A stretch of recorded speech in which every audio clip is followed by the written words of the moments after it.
got to plan it, have an idea, like have your vision, outline it, figure out how you're going to actually execute it, and go. Don't think about it. Don't think twice. Don't, hee-haw, whatever. No, man, you got to full throttle and make it happen. And then you got to see it through. But in most cases, you need other people. You really do. It's not like, you can just, shoulder all of this yourself. So, as long as you have a good team around you or friends that will support you or coworkers that will support you, whatever it is, line up who you need to line up and just go. You got to plan it, have an idea, like have your vision, outline it, figure out how you're going to actually execute it, and go. Don't think.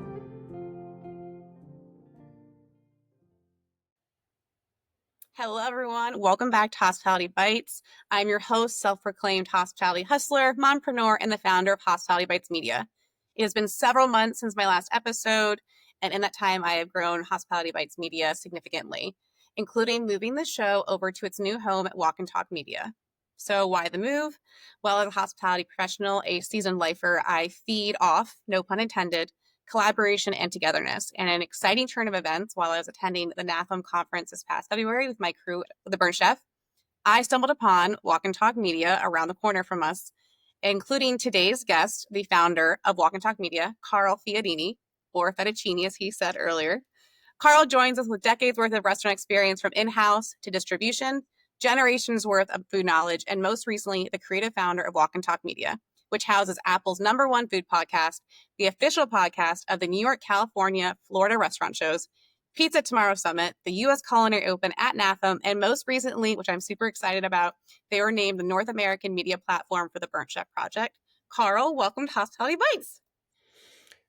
What an introduction. Thank you very much. I appreciate that. It sounds so different when you're on the other side. So those that are listening, I was recently on Walk and Talk Media. The podcast episode was like 2 episodes ago, I think. And that was my first time being on the receiving end in a very long time. And it's very hard to not be the host and navigate and take the conversation somewhere. So I totally understand. Look, we're going to get through this and it's going to be great. Together. That's all I can tell you. Together we can do this. I believe in it. Yes. So let's just kind of jump right into it. How did you get into the culinary scene, hospitality space? I mean, I come from a long line of food industry folks, going back to my great grandfather, who was a head cook on a ship. It started back then, and that was in like the early 1900s. My grandfather owned a restaurant. My father did. I grew up in the industry, and I probably spent the first 10 years of my working life in restaurants, and transitioned into distribution and sales in the food industry as well for produce. So that was way back when. I've been doing this for like 35 years. Let's not age you. So that's been a long time though. I mean, the beard does it, I think. The white beard clues you in a little bit. So what was your traditional food bringing up? Like what was that you were in the restaurant scene? What was it like? What type of food? Well, so I started in an Italian restaurant. I was a busboy. I was like 15, something like that. Well, before that, in my father's restaurant, just kind of hanging around. And I was probably, maybe 8, 9, 10 years old, something like that. Mm-hmm. But I got into working for somebody other than my father at 15 as a busser in an Italian restaurant. Learned a lot with that on people, because this is back in the days when owners and chefs and, people who were in charge weren't as nice as they are today, let's say. Definitely. Did you think that you were going to stay in it when you went in as a busser, or was this just like, hey, I need to make some cash, get in and get out type thing? Cash, get in, get out. Never had an idea that, 30 years later that I would still be connected to this business. Well, when do you think that bug kind of bit you? You're like, oh, maybe I can make this out as a living. It just happened that way. Most people who in my opinion, most people that get into the business, it isn't that you're going to school for it. You just land in it and there you are. I mean, obviously people go to school for hospitality and it's a thing, but vastly, you need the money, you learn the industry, you learn the ebb and flow of it, and you kind of stick with it. I was fortunate to kind of transition out of the restaurant part. I'd had enough after 10 years of that, and working other jobs too with staying in the industry. I had enough. So how I got into food service distribution was very cool. My produce rep, we were shooting the, talking the blues one day about how we were just over the industry, and he was tired of dealing with chefs, and I was tired of being in being in the building. And he says, "Hey, you know what, man? Why don't you come into sales? Because you talk good, you should do it." And I was like, "Wow, really? I didn't even know there was another part of this business at that point." Mhm. And I did. I went, interviewed, got the job, and I was in the produce industry. I did produce for 15 years plus, something like that, 20 years. So did you love that part then? I enjoy the business. I enjoy food. I love food, and I love the camaraderie of between the kitchen. So if I'm going to look at this, I look at it in two ways. When you're working in the restaurants, I enjoy that camaraderie because it is a pirate ship, and it's a bunch of people who have no business probably dealing with people, but somehow or another we all get it done. But then I also like the relationship between the restaurant and the food source or the distributor or the farm. I love that. Where I am today in my life, that's the storytelling I really appreciate Mhm. because I get to the experiences and the knowledge that I've gained over this period of time. I mean, it's just great. I get to walk into any kitchen I want. I know the vibe, the feel. I know who to talk to, who not to talk to, when to go, when not to go. Same thing with a farm. Now I'm just doing it, with a camera or a crew or a mic, and it makes it interesting. So I still get to be connected to food, the industry, the camaraderie. I'm still connected to all of it. Do you think that there was a moment? I mean, you talk about it pretty openly in other interviews, the pandemic and trying to figure out what the heck to do, like a lot of us in the industry, which sort of navigated you into the podcast for Walk and Talk. What was that like for you? Was there a significant challenge that the pandemic did to you, or that you were like, oh, maybe this is we're not gonna end well, or there's no end in sight? I think that's how I felt personally. This is ever gonna end. That made you go, hey, all right, I've done in-house, I've been in the restaurants, I've done distribution. Let's try this new path. What do you think made you take the leap of faith to do that? COVID was a disaster. At the time, I was the director of sales for a fairly large produce company, and I had about 20 people under my purview. I had to lay off most of them. That was horrible. But with the skeleton crew that we had, we kind of made it to the other side of this thing. And when we were coming out of COVID, I don't want to get into the day to day, distribution house during COVID. It's really not exciting. But as we were coming out, there was that time when nobody wanted to talk to anybody. Things were coming back online here in Florida, like restaurants were opening, and still like you were uncomfortable being around people. Like we all got into that funk, that phase, right? So ultimately, I was like, well, I've got these salespeople. I'm bringing everybody back, which was a great phone calls, was bringing people back. How do I get them in front of the chef, the GM, whatever? And this is like LinkedIn wasn't such a big deal. Social media was still kind of like, it blew up during COVID, but it was still like, how do you use it for business? So I came up with this idea where I said, okay, I'm going to buy an external microphone, have a camera, and I'm going to go around the state of Florida and do an interview with each one of the salespeople in the company. And so I did that. Went around all of Florida with the salespeople, all the landmarks in their cities, and I did these videos. And what I did is I had everybody, like, let's say it was on a Tuesday at 8:30 in the morning. Let's say there was 25 people. We each published our video, and then all of us went and reshared everybody else's video. And it really like spiked the algorithm. And we all got tens of thousands of views on our videos. And I was like, wow, this is really powerful.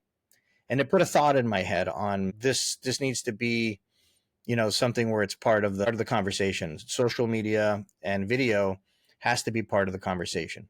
Long story short, I used my time at that company to put together what became Walk and Talk Media. Obviously, I was doing it to promote that company, and I learned a lot, helped them. It was great for me. And, upon my exit into Walk and Talk Media and of that company, it all kind of fell into place. And at that same time, I still stayed in the food industry because I was offered one of my sponsors. So I'm kind of skipping ahead a little bit. I was real fortunate coming into this. I probably had half a dozen sponsors that threw money at the show. One of them was Peninsula Food Service, where they're still a partner in the show. And I actually took a position as director of sales there, and there's some major synergies. So it's really a great situation. But over the course of the last 5 years, we went from YouTube only, then came a magazine. We put out one issue, and then that's when the economy started falling on its head. I had to put it on the shelf. And that's what kind of drove me into podcasting. It was the least expensive path to get in front of a lot of people potentially. We were getting between 5,000 and 100,000 views on our YouTube channel, so I figured there would be some crossover.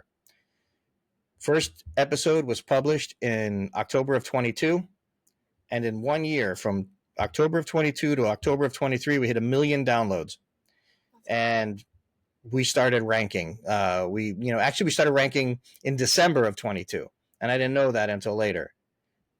We were well received in the industry.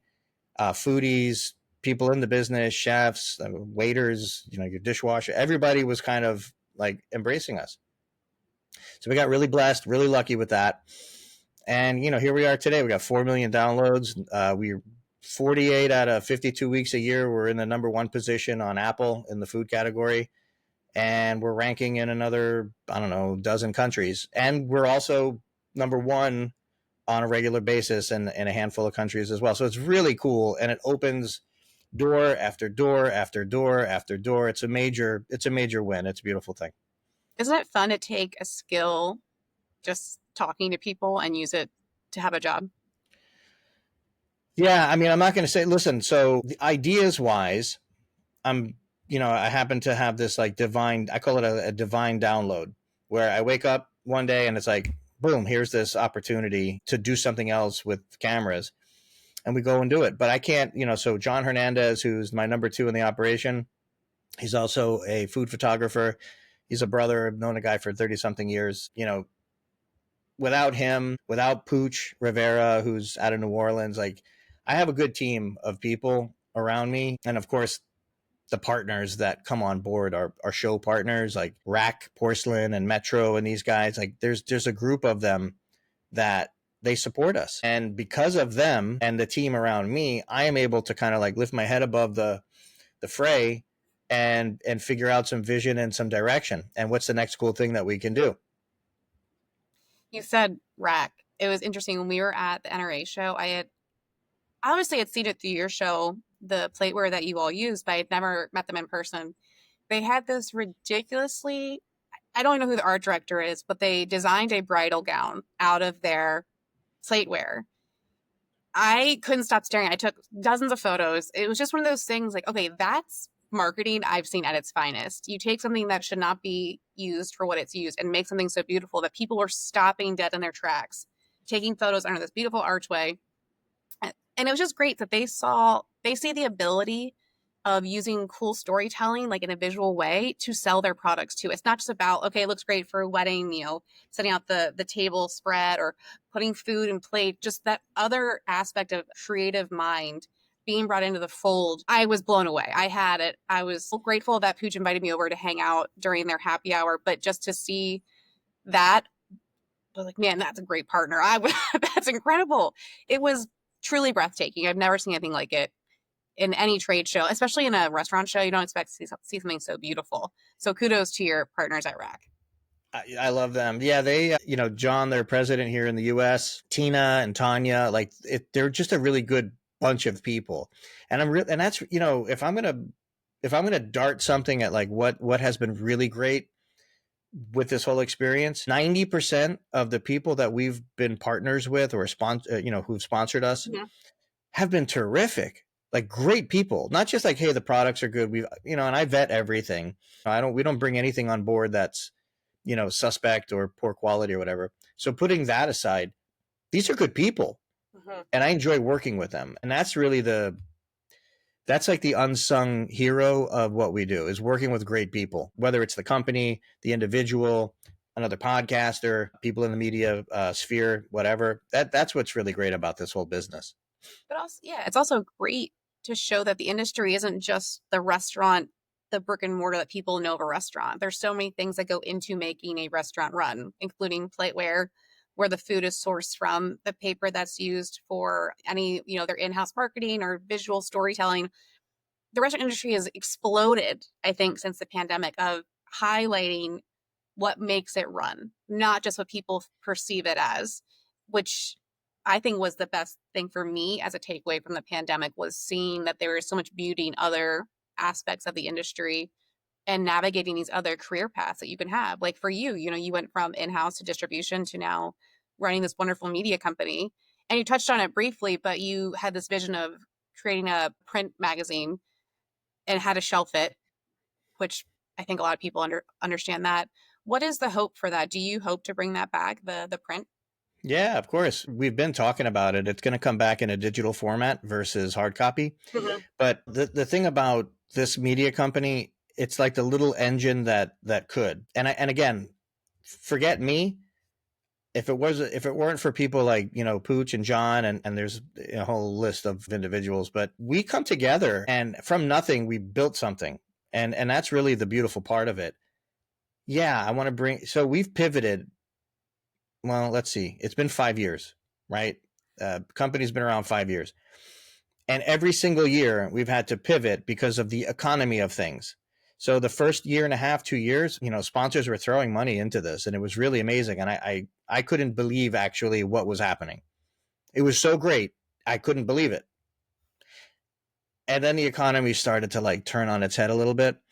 And I saw that those sources started drying up. It was kind of like, the thing would just, they were closing. And obviously I'm trying to build a company, build a business. And what ends up happening is you have to pivot.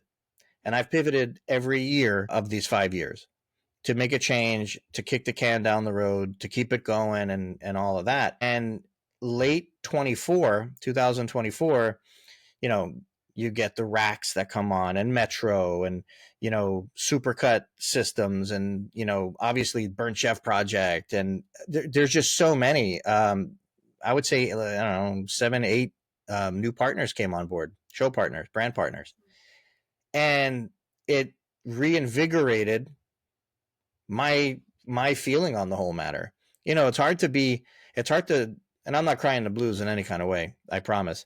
When you start a business and you don't know where the money's going to come from to support that, and then you're taking from one revenue source to cover bills that it shouldn't have to cover, like all of these different things that you have to do to make it work. Scary. It's so scary. But if you're focused and you have good people around you, I mean, it's coming into fruition. I feel like we put out a pretty decent product. There's always room for improvement. I'm constantly asking people online, hey, what's your opinion on this? Or I'll side chat somebody, hey, what do you think of that? Change something in our video platform. Like, how do you like this video? I think I've done that with you a bunch of times too. Mm-hmm. Like, like, what do you think of this? Well, I think what you're saying about pivoting is also you're flexible. You're not so rigid that you can't see, you only think that your way is the right way, that there are ways to do something differently. I think it's all about being flexible, and you clearly have shown that, okay, it didn't work this way, or it's not exactly what I was envisioning. How does it look if I go this way? So going from print to digital is being flexible and also going with where the world is going. There was a company that came out with really short videos right before the pandemic hit. And the idea was that people were going to watch these short stories on their phones while they're taking the bus or the metro, whatever it is. Well, the world shut down. So this whole $1 million company that started with big actors, it all went away. And they said, okay, well, that was fun for, I think they'd only launched for a few weeks, and literally the world shut down. How devastating was that for those people? But they've pivoted since then, or were flexible, and have evolved in the last 4 years, 5 years now, to create a new thing. And they have new videos coming out, and they're working on longer storytelling to what the world was before, and how do they navigate that back into the traveler. So they're doing the short videos on social media. Yeah. Reels are longer than they used to be, all that sort of stuff. And if you can't be flexible, then you're going to fail. I think that's, for people to hear that, is really important. And you also said about money, it's really scary. And when people think everything's rainbows and butterflies, it gives off this unrealistic expectation that you're going to hit it big and it's going to be successful. It's okay that it's not always a linear path. Like myself, I'll speak for myself. It has been the hardest 5 years of my life, but also there's been so many beautiful moments. And you and your company are an example of that. I took a leap of faith and went to NAFM when I didn't want to go for my own personal health reasons. And I went, and my whole life has changed in 4 or 5 months. So being flexible, being willing to pivot, and understanding that everything is going to work out exactly as planned and have the right people, but having the right people around you, you're a testament to it. And I am a testament to that too. Right people, good people, and trust your gut. And I think that you've done all those things in the last 5 years. Thank you. I appreciate that. You're welcome. I mean it. I'm sincere though. You know, it's when you're doing content, people think that I want to be, or I am an influencer. I am not that at all. Like 0% influencer. I have a media company. We produce content, and we produce quality content. And that's the idea of it. Of course, we have social media, and we do fairly well there, but that's not the game. The game isn't following Carl around. The game is following our chefs and farmers and people from the industry. It's highlighting them. When I first started, I was in front of the camera, and I realized pretty quickly that I don't want to be in front of the camera. I want to be behind the camera, and I kind of just want to build a nice company. Mm-hmm. That was the idea of it. And in the beginning, everything was long form.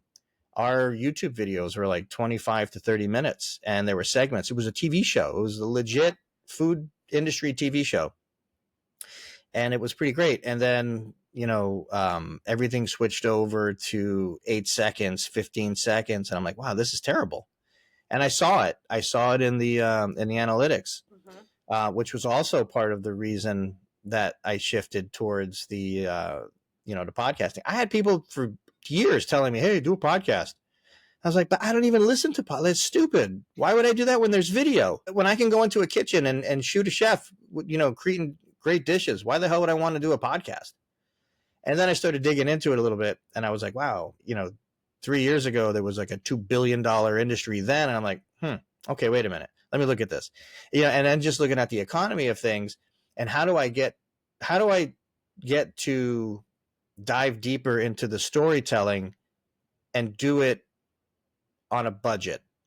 Mm-hmm. Obviously, if you want to do things properly with podcasting, it's expensive. Everything is expensive. The equipment, if you want to do it like the really like higher end way, it's expensive. But I was still riding high on sponsors and whatnot at that time. And I said, you know what I'm going to do? I'm going to carve out some cash here, and I'm going to throw it at a bunch of really good equipment. And I have to learn how to use all the equipment. And, when I started, I didn't even know how to turn on a camera, let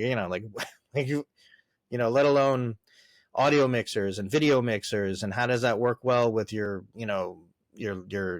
computer, your laptop? And oh my God, it's daunting. Mm-hmm. And people don't get that either. They think it's like, oh, I'm going to sit in front of my, my desk with a little, my phone or that. No, like if you really want to succeed and you want to do it the right way, you have to, in my opinion, put a little bit of dough into the operation in order to get to a basic quality level. And then from there, take your time and then, build out what you're going to do, whatever your show premise is going to be, who do you want to focus on for guests and all that stuff. Well, that was the least expensive way to kick the can down the road for Walk and Talk Media. And I'm, when I say blessed, it's a blessing. We're doing what we're doing, and it's pretty amazing. And with all the gray hair that's on my face, that I'm doing this at this age, it's crazy. Well, and also I think it's important to note that you aren't just, spending your entire day in front of a computer screen or a microphone. You're doing this incredible visual storytelling. And was it just a few months ago, or maybe it was a few weeks ago, that your first mini doc came out that you guys worked on? And that was a very quick turnaround. You filmed one day and was within a week or so that you released it. So yeah, by the way, the reason I'm able to do all of this at this point is because of Peninsula Food Service. They are so good with me, and they give me so much flexibility. It's an amazing scenario that I have with those cats. So I have to say that. So with that said, yeah, I one of the other things I put on the show, once we started doing big numbers, 30, 40,000 downloads a week on the podcast, everything else went to the back burner. I didn't care about videos anymore. I didn't want to do anything anymore. I was like, this is where it's at, and I need to sharpen this pencil. This knife must be just razor sharp.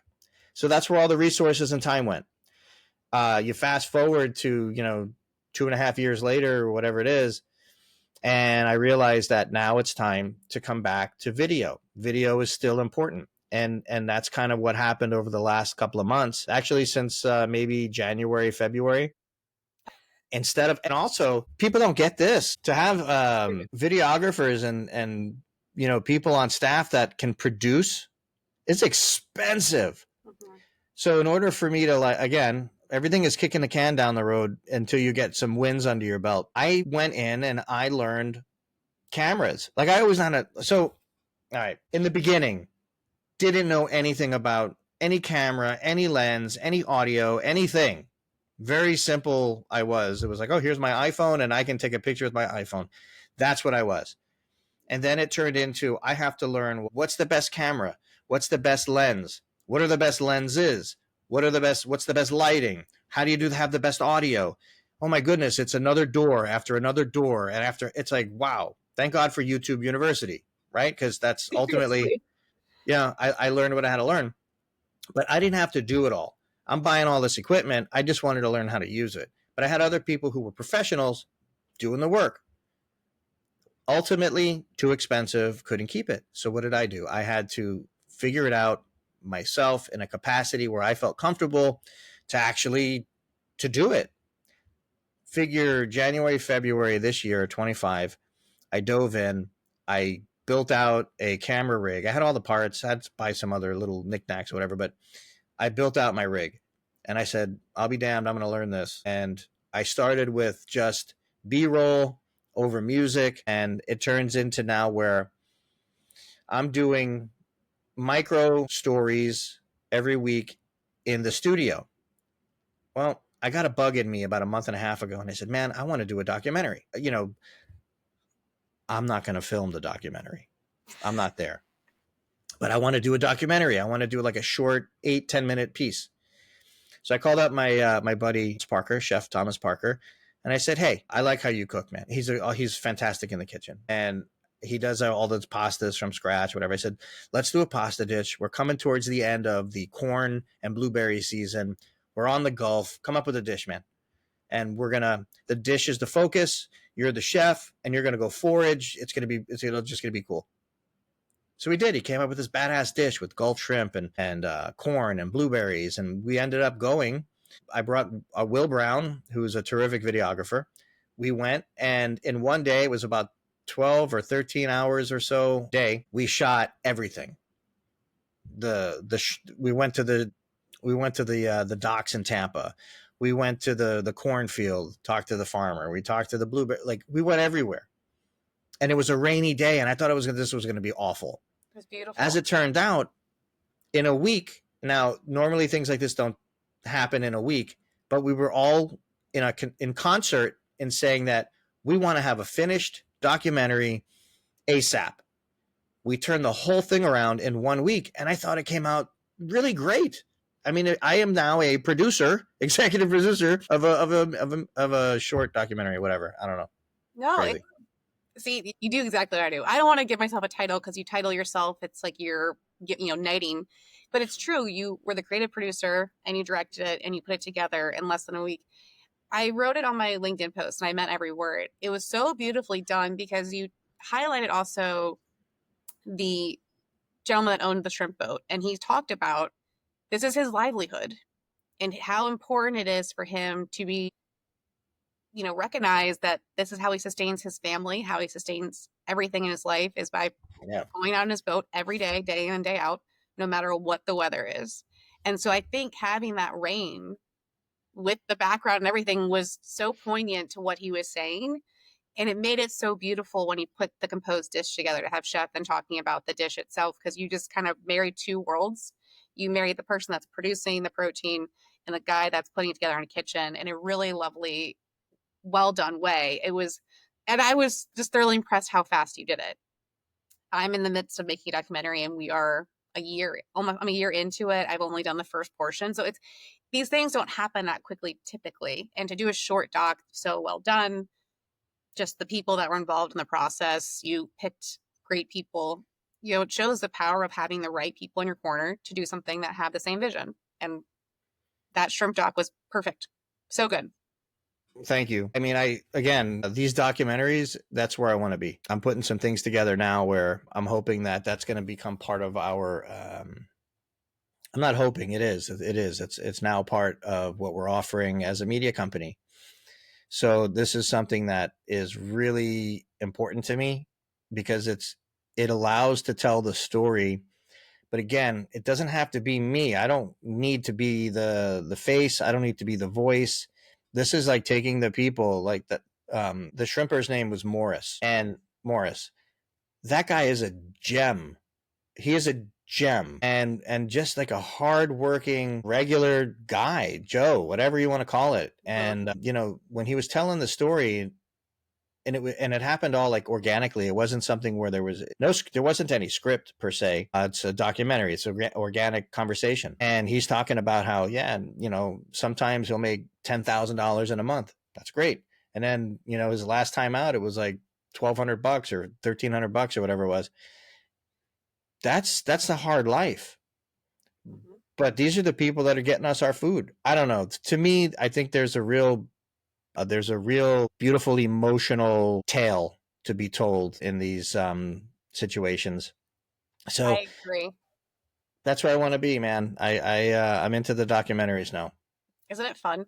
Yeah, I just did another one. So we did a trailer. I didn't do a full one. It's a 2-minute or so trailer, and it had to do with bees and honeycomb and a cocktail. You did this. Yeah, I just the trailer.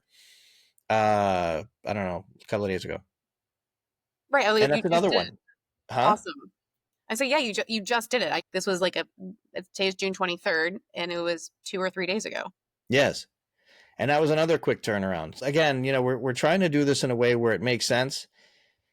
And it's meant to attract people who really have these stories, and also the brands that want their story told. Because obviously, if we're telling a story about food, then there are manufacturers and brands and all these other operations that are part of the industry.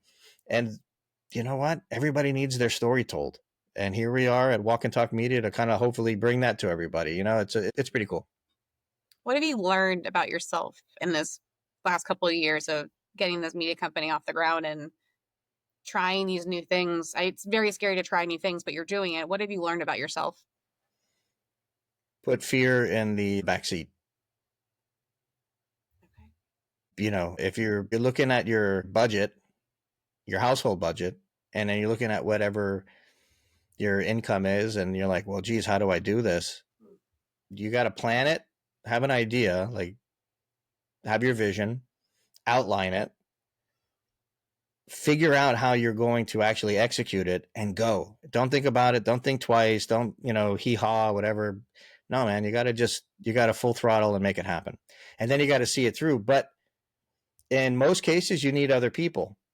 You really do. It's not like, you can just, shoulder all of this yourself. So, as long as you have a good team around you, or friends that will support you, or coworkers that will support you, whatever it is, line up who you need to line up and just go. This is so funny, but what you said is I was having this visual story going through my mind. My mom has always said to me, plan your work and then work your plan. And exactly what you said, no truer words have been spoken. Visualizing what you want to do with your life, wherever you are, no matter how old you are. Say today you change your mind, I want to go do something else. What does that look like? And then how do you get there? And then just start it and put fear in the back seat. The way I've had to live my life, and it sounds like you've been doing something very similar to that. I've made other people lots of money in the sales capacity, food service sales. I've made a lot of people a lot of money, and I've always done well. I'm not complaining, but I always said, man, if I put that kind of effort into myself, just a little bit, what can happen there? So with that said, if you're working for a company, be the best you could be for the company you work for. Try to save some money. This way you can start your own thing. The idea is that everyone should be looking to try to figure out how they can do something for themselves. If not 100%, even 30%, have a side gig, do something on the weekend, try to be better, always be better, self-reflect. I mean, I self-reflect to a probably to a negative, because I always wanted to try to better myself. I used to curse like a sailor. I still curse terribly, but I'm trying to stop. There's things I just want to be a better person, and it makes things. I guess it makes our journey through life more interesting when you try to make yourself better along the way. There's nothing wrong with wanting to be a better person. It doesn't mean you're a bad person. It just means you want to be a better version of the person you were yesterday. Oh yeah, no, obviously, I mean, that's not a dig on anybody or anything like that. But I want to improve. I want to improve in everything that I can. Who knows you don't know how much time you got left, and you want to make the best of it. If you have kids, you have a family, whatever, you want to do for them. You want to provide for them. You want to have something that's going to be there, after you're gone, and that's a big motivator for me. Well, and your kids, I was going to say, you're a dad too. So to have their dad doing something drastically different than what he was doing a decade ago, I think is a great example for them when they grow up. Okay, so dad tried something new. I can do that too. I think that's something you should hang your hat on of, damn, I want to be a really good dad on top of it. And this is the best way for me to do that. Well, all that's going to come in time when they're old enough to, I started late with the kids. My first one was, I think I was like 41 when she was born. So, in the end, I'm in the thick of it now. And, we were around the same thing. Yeah. Yeah. It ain't easy, man. I tell you that. But listen, I do want to say something about podcasting and, in general. And it's just a bit of advice. I see stuff online all the time where people who are just starting out, they're like, how do I do this? What should I do? Don't just be a talking head.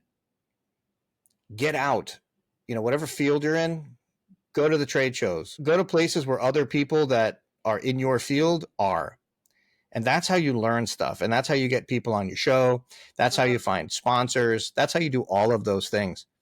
I mean, the New York, you mentioned it on the opening, restaurant events, the New York, the Florida, the California restaurant shows.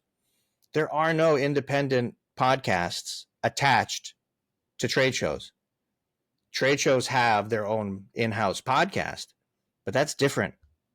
And that's saying like, hey, hey, Joe, here's a couple of bucks for a mic and a thing there. Go ahead and do a podcast for the show. Right. They're interested. Joe's like, well, I don't do this I don't know what this is. Joe don't want to do it. Right. So at the end of the day, they're putting out content and it's fair content.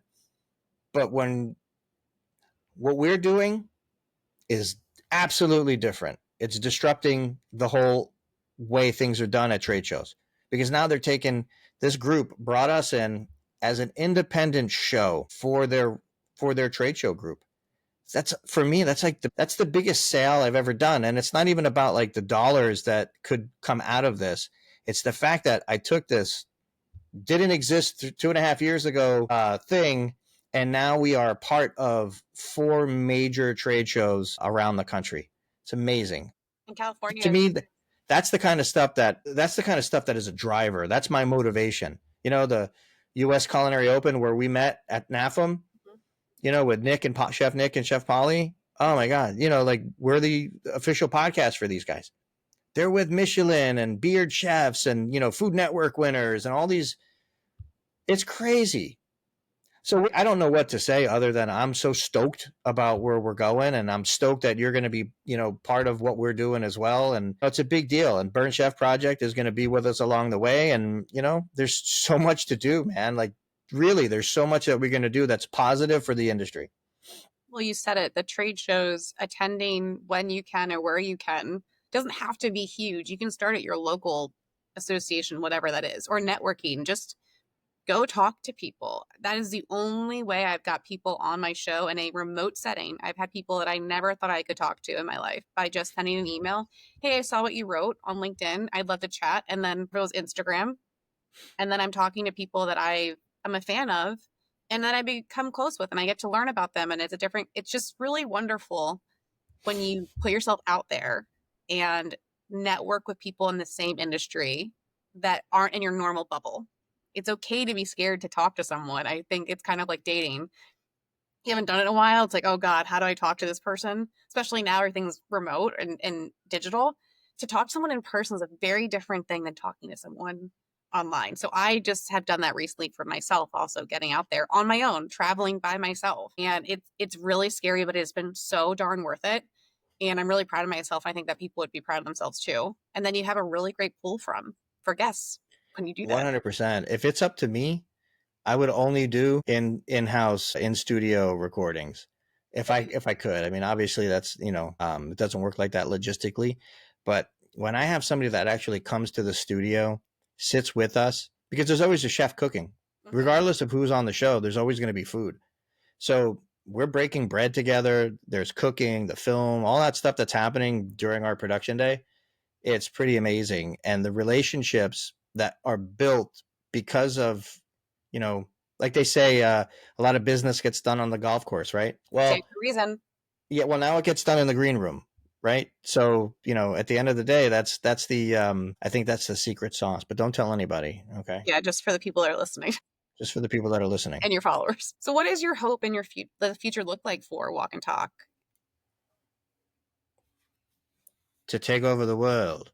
No, I don't know. I mean, just to stay in the game, stay relevant. I really want to do things that are going to promote. This is going to sound so cheesy. I want to promote love.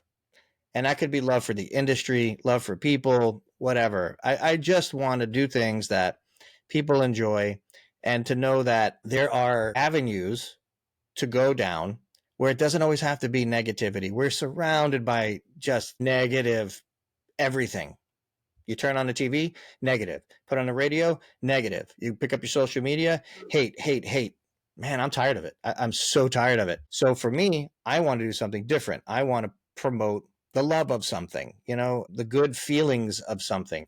At the end of the day, our industry, whether it's a farmer or a chef, a salesperson, a server, whatever, there's a sickness that's out there, with, how do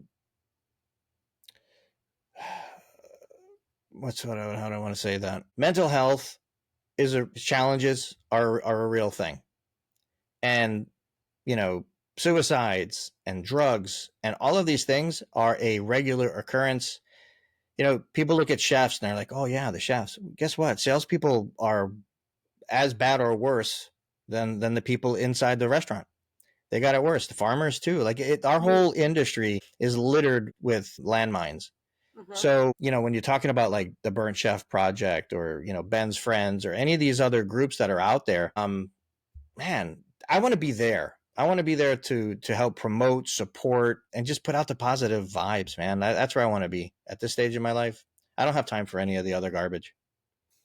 When you said you want to, just share love with people, I always say that food is a universal love language. And most of us that are in the industry, no matter what part you're in, front of house, back of house, however they divide us, it's very unifying to dine with someone and to share a meal with someone, or someone's love put on a plate, or their drink, or whatever it is.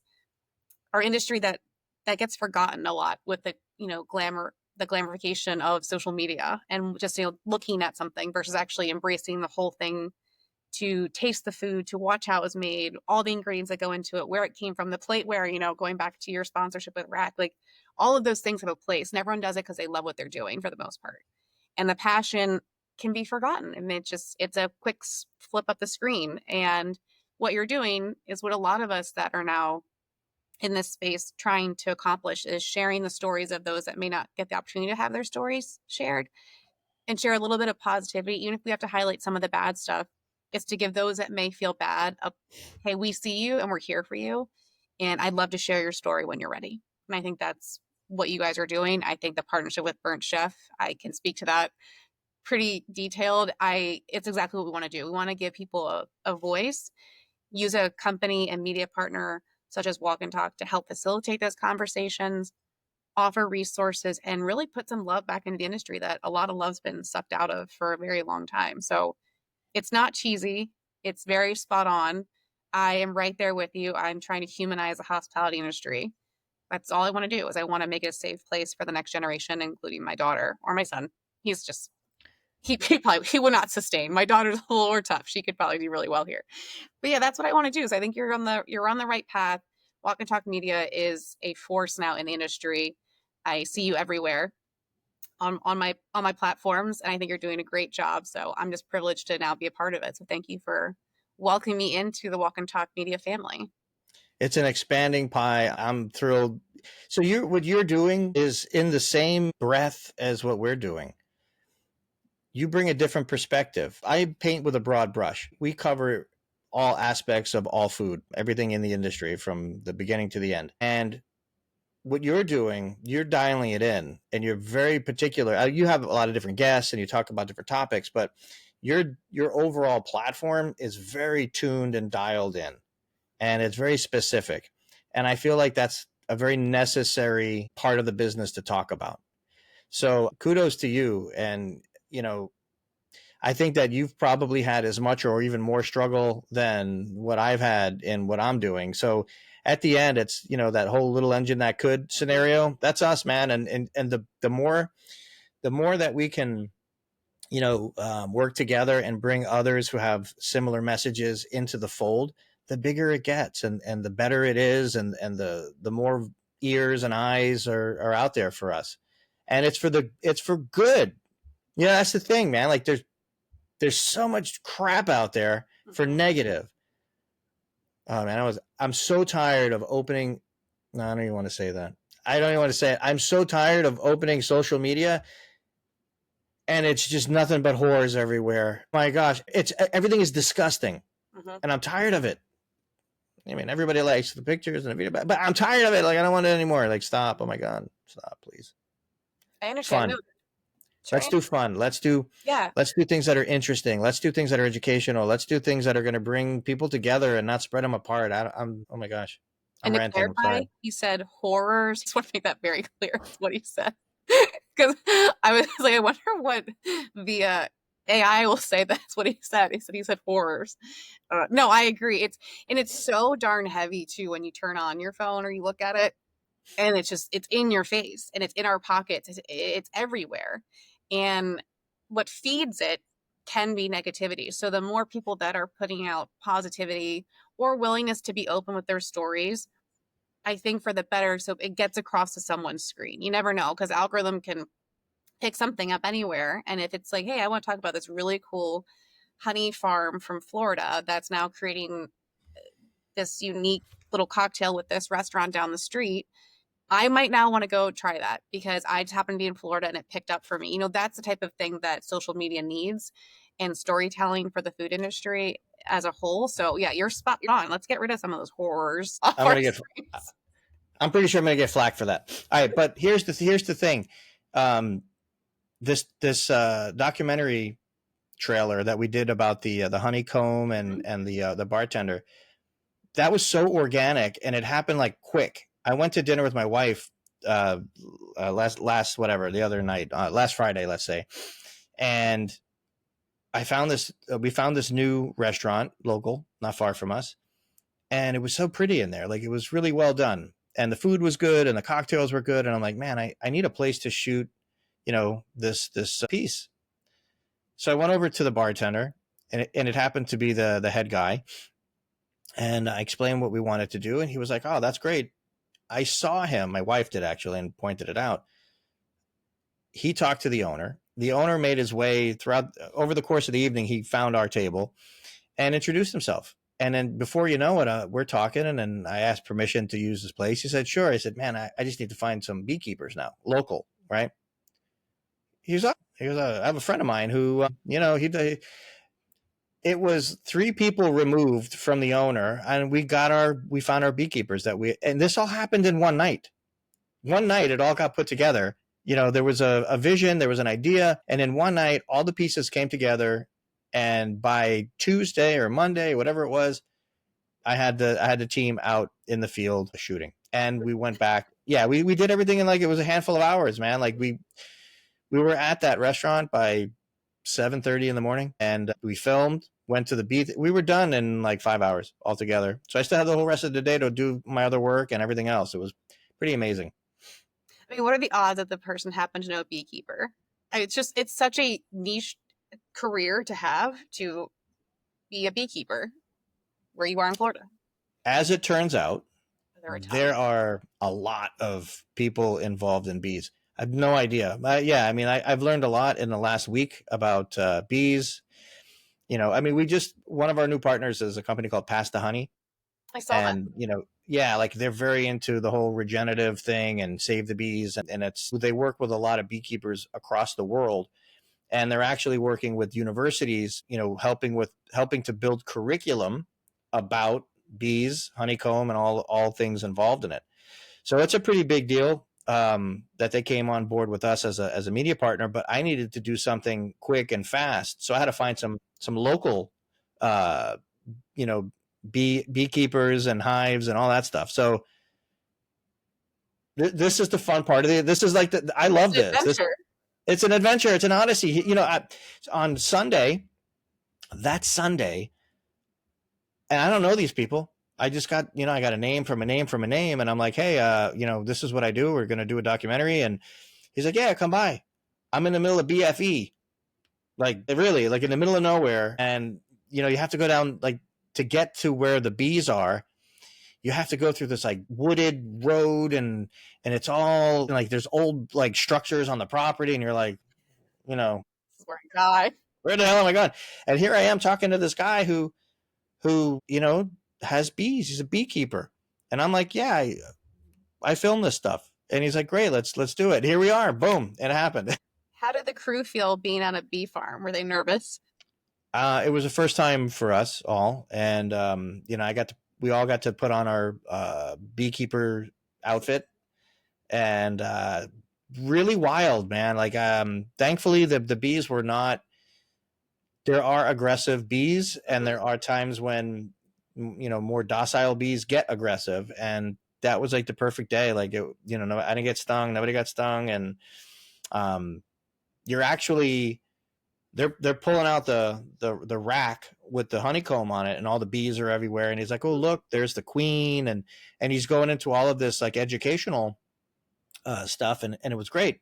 But then you get to like dip your pinky into the honeycomb, and you're getting honey straight from the honeycomb.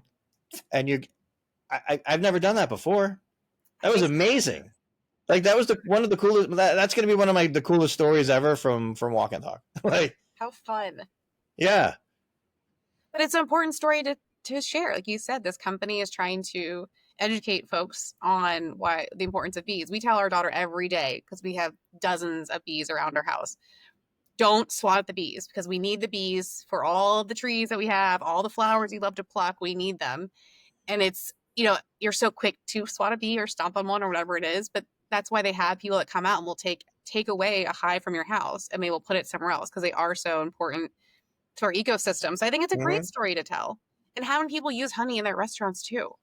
What was really amazing, so a bee will travel upwards of 5 miles away from their hive, and they know no matter where they go, they know how to get right back to the hole of that hive and everything. If you move the hive 2 feet away, won't have any idea where to go. It's crazy. Like, so some of the data points, just knowledge that we learned from these guys over there. Oh my goodness. Huh? I'm assuming the phrase then, a beeline, literally means that's what that comes from. Yeah, exactly. Beeline straight there, straight back. There's a method.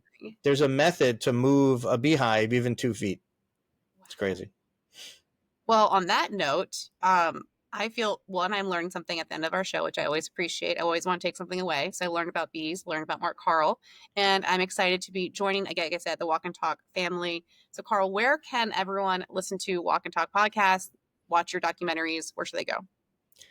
You can find the Walk and Talk podcast on your favorite media platform, whether it's Spotify or Apple or iHeartRadio, whatever, you'll find it all there. When you're looking at for some of the film work and video that we do, you can find us on YouTube, Walk and Talk Media, at Walk and Talk Show on Instagram. We're everywhere. If you're professional and you're on LinkedIn, just hit me up on Carl Fiadini and chat. Well, I'm super excited to start this next chapter for Hospitality Bites. New episodes are in the works. It should be a wonderful next few months. I'm very excited to start the summer this way. And I want to thank Carl for joining me. I want to thank you all for listening. As always, please be kind to yourself, be kind to one another, and follow Hospitality Bites wherever you enjoy your podcasts. Go to my website, learn more about me, or follow me on social media at CA Silk or Hospitality Bites. Thank you all for listening, and I will talk to you soon.